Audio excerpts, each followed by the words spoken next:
ಹೂ ಸಸಿಗಳಲ್ಲಿ ಉಂಟಾದ ಬೇರು ಹಾನಿ, ಹೂ ಮೊಗ್ಗು ಕಡಿಮೆಯಾಗುವುದು, ಎಲೆ ಉದುರುವುದು ಮೊದಲಾದ ಸಮಸ್ಯೆಗಳಿಗೆ ಅಭಿಮನ್ ಆರ್ಬಿಕ್ಸ್ FL77 ಎಂಬ ನೈಸರ್ಗಿಕ ಉತ್ಪನ್ನಗಳನ್ನು ನಿರಂತರವಾಗಿ ಬಳಸಿಕೊಂಡು ಉತ್ತಮ ಬದಲಾವಣೆಯನ್ನು ಪಡೆದಿದ್ದೇನೆ.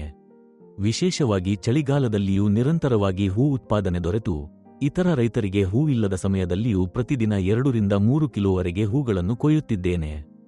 ಸರಿಯಾದ ನಿರ್ವಹಣೆ, ಸಮಯಕ್ಕೆ ತಕ್ಕಂತೆ ಕತ್ತರಣೆ ಮಾಡುವುದು, ಗೊಬ್ಬರ ಮತ್ತು ಔಷಧಿಗಳನ್ನು ಯೋಜಿತ ರೀತಿಯಲ್ಲಿ ಬಳಸುವುದು ಇವುಗಳ ಮೂಲಕ ರೋಗಬಾಧಿತ ಸಸಿಗಳನ್ನೇ ಮತ್ತೆ ಜೀವಂತಗೊಳಿಸಿ ಉತ್ತಮ ಉತ್ಪಾದನೆ ಪಡೆದಿದ್ದೇನೆ.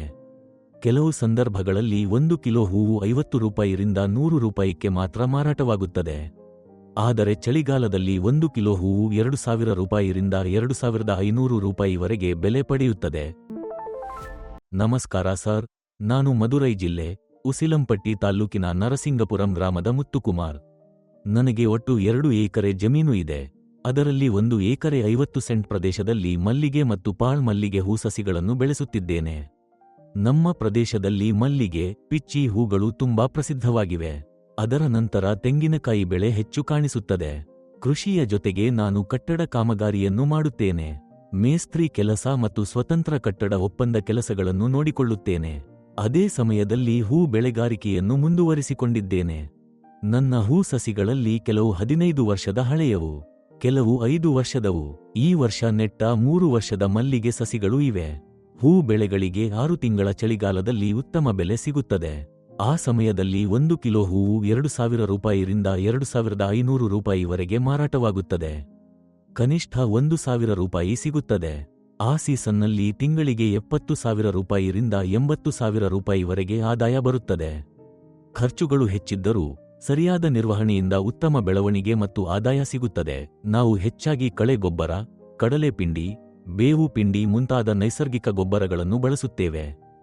ವರ್ಷಕ್ಕೆ 1 ಬಾರಿ ಹಸು ಗೊಬ್ಬರ ಮತ್ತು ಗೋಮಯ ಹಾಕಿ ನಿರ್ವಹಿಸುತ್ತೇವೆ.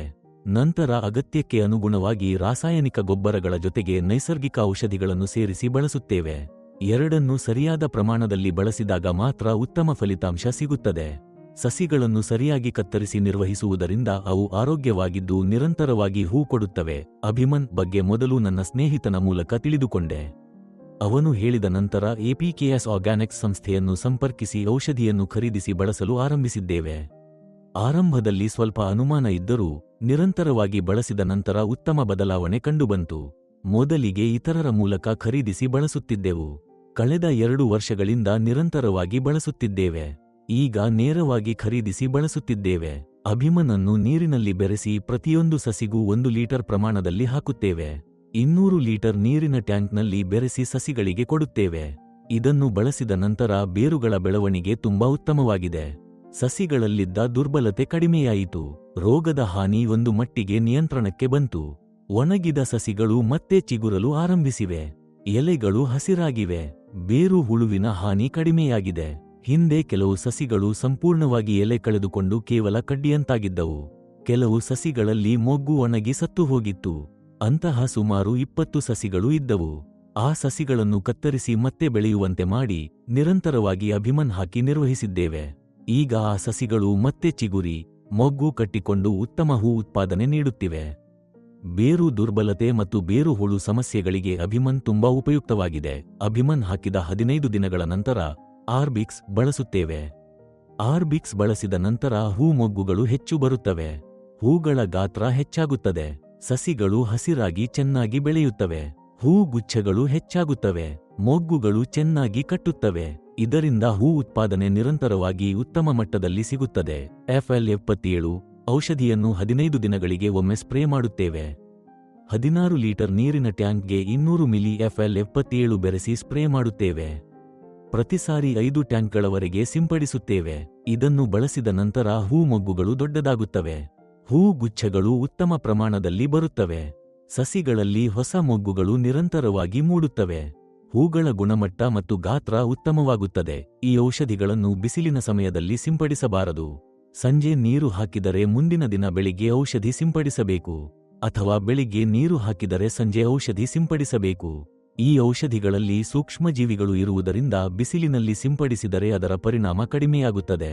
ಆದ್ದರಿಂದ ಬಿಸಿಲಿಲ್ಲದ ಸಮಯದಲ್ಲಿ ಮಾತ್ರ ಔಷಧಿ ಬಳಸಬೇಕು. ಪ್ರತಿ 6 ತಿಂಗಳಿಗೆ ಒಮ್ಮೆ ಸಸಿಗಳನ್ನು ಸಂಪೂರ್ಣವಾಗಿ ಕತ್ತರಿಸುತ್ತೇವೆ. ಕತ್ತರಿಸಿದ ನಂತರ ಸಸಿಗಳು ಚಿಕ್ಕದಾಗುತ್ತವೆ. ನಂತರ ಸೀಸನ್ ಆರಂಭವಾಗುವ ಸಮಯದಲ್ಲಿ ಮತ್ತೆ ಹೊಸ ಕೊಂಬೆಗಳು ಬಂದು ಹೂಮೊಗ್ಗುಗಳು ಮೂಡಲು ಆರಂಭಿಸುತ್ತವೆ. ಕತ್ತರಿಸುವ ಸಮಯದಲ್ಲಿ ಒಣ ಕೊಂಬೆಗಳನ್ನು ತೆಗೆದುಹಾಕಬೇಕು. ತುದಿ ಭಾಗಗಳನ್ನು ಮಾತ್ರ ಸರಿಯಾಗಿ ಕತ್ತರಿಸಬೇಕು. ಆಗ ಮಾತ್ರ ಹೊಸ ಕೊಂಬೆಗಳು ಮತ್ತು ಮೊಗ್ಗುಗಳು ಬರುತ್ತವೆ. ಒಳಗಿನ ಗುಂಟಿನಿಂದ ಹೊಸ ಮೊಗ್ಗುಗಳು ಹೊರಬರುತ್ತವೆ. ಇದನ್ನು ಸರಿಯಾಗಿ ಮಾಡದಿದ್ದರೆ ಹೂ ಉತ್ಪಾದನೆ ತಡವಾಗುತ್ತದೆ. ಚಳಿಗಾಲದಲ್ಲಿ ಬೆಳಿಗ್ಗೆ 4 ಗಂಟೆಗೆ ಎದ್ದು ಹೂ ಕೀಳಲು ಆರಂಭಿಸುತ್ತೇವೆ. ಹೂ ಹೆಚ್ಚು ಇದ್ದರೆ ರಾತ್ರಿ 2 ಗಂಟೆಗೆಲೇ ಕೆಲಸ ಆರಂಭಿಸುತ್ತೇವೆ. ಬೆಳಗ್ಗೆ 9 ಗಂಟೆಯವರೆಗೆ ಹೂ ಕೊಯ್ಲು ಮಾಡುತ್ತೇವೆ. ಬೇಸಿಗೆ ಸಮಯದಲ್ಲಿ ಹೂ ಹೆಚ್ಚು ಬಂದರೂ ಬೆಲೆ ಕಡಿಮೆ ಇರುತ್ತದೆ. ಕೆಲವು ಸಂದರ್ಭಗಳಲ್ಲಿ 1 ಕಿಲೋ ಹೂವು 50 ರೂಪಾಯಿರಿಂದ 100 ರೂಪಾಯಿಗೆ ಮಾತ್ರ ಮಾರಾಟವಾಗುತ್ತದೆ. ಆದರೆ ಚಳಿಗಾಲದಲ್ಲಿ 1 ಕಿಲೋ ಹೂವು 2000 ರೂಪಾಯಿರಿಂದ 2500 ರೂಪಾಯಿವರೆಗೆ ಬೆಲೆ ಪಡೆಯುತ್ತದೆ. ಕನಿಷ್ಠ 1000 ರೂಪಾಯಿ ಸಿಗುತ್ತದೆ. ಆದ್ದರಿಂದ ಆ ಸೀಸನ್ನಲ್ಲಿ ಸರಿಯಾದ ನಿರ್ವಹಣೆ ಬಹಳ ಮುಖ್ಯ. ಬೇರುಗಳ ಬೆಳವಣಿಗೆ ಬಹಳ ಮಟ್ಟಿಗೆ ಉತ್ತಮವಾಯಿತು. ಬೇರು ಹುಳುವಿನ ಹಾನಿ ಕಡಿಮೆಯಾಯಿತು. ರೋಗಬಾಧಿತ ಸಸಿಗಳು ಮತ್ತೆ ಚಿಗುರಿದವು. ಎಲೆ ಉದುರಿದ ಸಸಿಗಳು ಮತ್ತೆ ಜೀವಂತವಾದವು. ಸಸಿಗಳು ಹಸಿರಾಗಿ ಆರೋಗ್ಯಕರವಾಗಿದವು. ಹೂ ಮೊಗ್ಗುಗಳು ಹೆಚ್ಚಾದವು. ಹೂಗುಚ್ಛಗಳು ನಿರಂತರವಾಗಿ ಬಂದವು.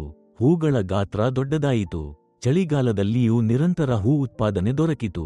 ಪ್ರತಿದಿನ 2 ರಿಂದ 3 ಕಿಲೋವರೆಗೆ ಹೂ ಕೊಯ್ಲು ಮಾಡಲು ಸಾಧ್ಯವಾಯಿತು. ಇತರರಿಗೆ ಹೂ ಇಲ್ಲದ ಸಮಯದಲ್ಲಿಯೂ ಉತ್ಪಾದನೆ ದೊರಕಿತು. ಸುಮಾರು 20 ರೋಗಬಾಧಿತ ಸಸಿಗಳು ಮತ್ತೆ ಚೆನ್ನಾಗಿ ಬೆಳೆಯಲು ಆರಂಭಿಸಿದವು. ನಿರಂತರ ಬಳಕೆಯಿಂದ ಹೂ ಉತ್ಪಾದನೆ ಮತ್ತು ಆದಾಯ ಹೆಚ್ಚಾಯಿತು.